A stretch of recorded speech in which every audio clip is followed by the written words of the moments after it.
Halo, Assalamualaikum warahmatullahi wabarakatuh. Berikut adalah tugas ujian tengah semester mata kuliah Prinsip Pengajaran dan Asesmen 1.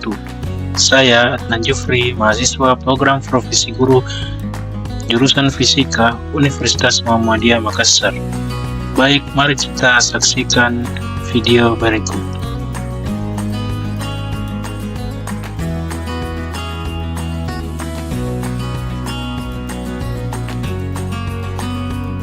Pertanyaan pertama, rancangan pembelajaran dapat disusun menggunakan prinsip understanding by design atau biasa disebut dengan backward design. Jelaskan bagaimana cara merancang pembelajaran dengan prinsip ini. Understanding by design adalah suatu pendekatan dalam perancangan pembelajaran yang dimulai dari akhir, yaitu dengan menentukan tujuan pembelajaran yang ingin dicapai terlebih dahulu. Prinsip ini berfokus pada pemahaman dalam materi oleh siswa, bukan hanya sekedar menghafal. Langkah-langkah merancang pembelajaran dengan prinsip understanding by design. Pertama, menentukan tujuan pembelajaran. Tujuan pembelajaran adalah sebuah istilah yang digunakan dalam kurikulum pendidikan Indonesia untuk mendeskripsikan kompetensi berupa pengetahuan, keterampilan, dan sikap yang harus dicapai, dimiliki, dan dikuasai oleh peserta didik dalam suatu kegiatan pembelajaran. Tujuan pembelajaran harus disusun dengan memperhatikan karakteristik peserta didik. Guru harus mengetahui kebutuhan belajar dan tingkat capaian peserta didik sebelum menentukan kompetensi yang diharapkan. Tujuan pembelajaran juga dapat disesuaikan oleh guru dengan karakteristik lingkungan sekolahnya masing-masing. Kedua, menentukan asesmen. Guru dapat mengetahui ketercapaian tujuan pembelajaran dengan menggunakan asesmen. Asesmen adalah proses pengumpulan dan pengolahan informasi untuk mengetahui kebutuhan belajar, perkembangan, dan pencapaian hasil belajar peserta didik, yang hasilnya kemudian digunakan sebagai bahan refleksi serta landasan untuk meningkatkan mutu pembelajaran. Ada 3 pendekatan asesmen yang perlu diterapkan oleh guru dalam mengukur hasil belajar peserta didik. Pertama, assessment for learning. Asesmen pada saat pembelajaran berlangsung dan untuk memperbaiki kualitas proses pembelajaran. Kedua, assessment as learning. Asesmen yang melibatkan peserta didik secara aktif dalam kegiatan penilaian. Ketiga, assessment of learning.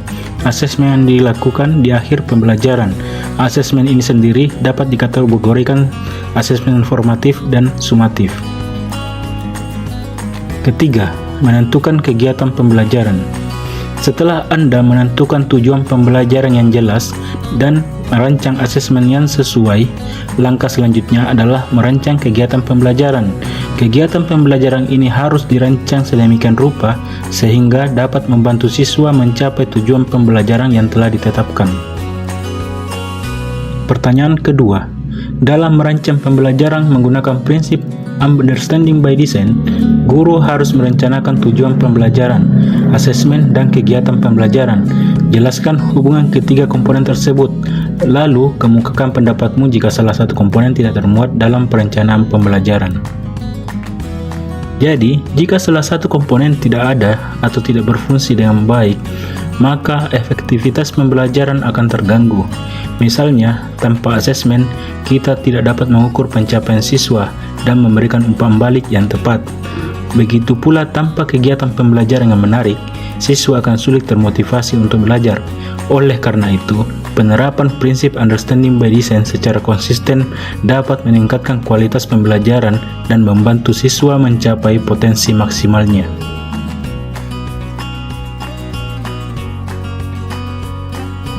Pertanyaan ketiga, mengapa merancang pembelajaran dianjurkan menggunakan prinsip understanding by design? Jelaskan kelebihan prinsip ini dibandingkan dengan cara merancang pembelajaran seperti biasanya. Merancang pembelajaran dengan prinsip understanding by design memberikan banyak kelebihan dibandingkan dengan cara konvensional. Dengan memulai dari tujuan akhir yang ingin dicapai, understanding by design memastikan bahwa setiap langkah pembelajaran, mulai dari perencanaan hingga penilaian, terarah dan relevan. Hal ini berbeda dengan cara konvensional yang seringkali dimulai dari materi pelajaran tanpa mempertimbangkan tujuan akhir yang jelas. Kelebihan understanding medicine di antara yang lain, pertama adalah fokus pada pemahaman mendalam. Understanding medicine mendorong siswa untuk tidak hanya menghafal, tetapi juga memahami konsep secara mendalam dan mampu menerapkan dalam berbagai situasi. Kedua, pembelajaran yang bermakna. Dengan menghubungkan materi pelajaran dengan kehidupan nyata, understanding medicine membuat pelajaran lebih relevan dan bermakna bagi siswa. Ketiga, penilaian yang autentik. Asesmen dalam understanding medicine dirancang untuk mengukur kemampuan siswa dalam menerapkan pengetahuan dan keterampilan secara nyata, bukan hanya sekedar menghafal. Keempat, peningkatan motivasi belajar. Ketika siswa merasa pembelajaran yang mereka lakukan bermanfaat dan relevan, motivasi belajar mereka akan meningkat. Singkatnya, understanding medicine memberikan kerangka kerja yang jelas dan sistematis dalam merancang pembelajaran yang efektif dan berpusat pada siswa. Dengan menerapkan prinsip understanding medicine, guru dapat menciptakan pengalaman belajar yang lebih bermakna dan membantu siswa mencapai potensi maksimalnya. Pertanyaan keempat, jelaskan perbedaan asesmen awal, asesmen formatif, dan asesmen sumatif, serta berikan masing-masing satu contoh. Pertama, asesmen awal. Asesmen awal dilakukan di awal pembelajaran untuk mengetahui pengetahuan awal siswa tentang materi yang akan dipelajari. Tujuannya adalah untuk mengidentifikasi kekuatan dan kelemahan siswa sehingga pembelajaran dapat disesuaikan dengan kebutuhan mereka. Kedua, asesmen formatif. Asesmen formatif dilakukan selama proses pembelajaran untuk memantau perkembangan pemahaman siswa. Tujuannya adalah untuk memberikan umpan balik kepada siswa dan guru agar pembelajaran dapat disesuaikan jika diperlukan. Ketiga, asesmen sumatif. Asesmen sumatif dilakukan di akhir pembelajaran untuk mengukur pencapaian akhir siswa. Tujuannya adalah untuk mengetahui sejauh mana siswa telah menguasai materi yang diajarkan. Berikut kami sajikan tabel untuk mengetahui perbedaan ketiga jenis asesmen tersebut dari waktu pelaksanaan, tujuan, dan contohnya.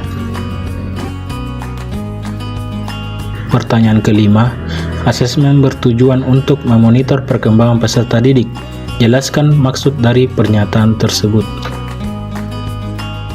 Asesmen atau penilaian bukan hanya sekedar untuk memberi nilai akhir. Tujuan yang lebih mendalam adalah untuk memahami bagaimana proses belajar peserta didik berlangsung. Dengan memonitor perkembangan peserta didik, kita bisa melihat apakah mereka sudah memahami materi dengan baik, apakah ada bagian yang masih sulit, atau apakah metode pembelajaran yang kita gunakan sudah efektif. Bayangkan asesmen sebagai sebuah peta perjalanan. Peta ini menunjukkan di mana posisi peserta didik saat ini dalam proses pembelajaran, kemana arah tujuan mereka, dan apa saja rintangan yang mungkin mereka hadapi. Dengan melihat peta ini, guru memberikan bantuan yang tepat agar peserta didik bisa mencapai tujuan belajarnya.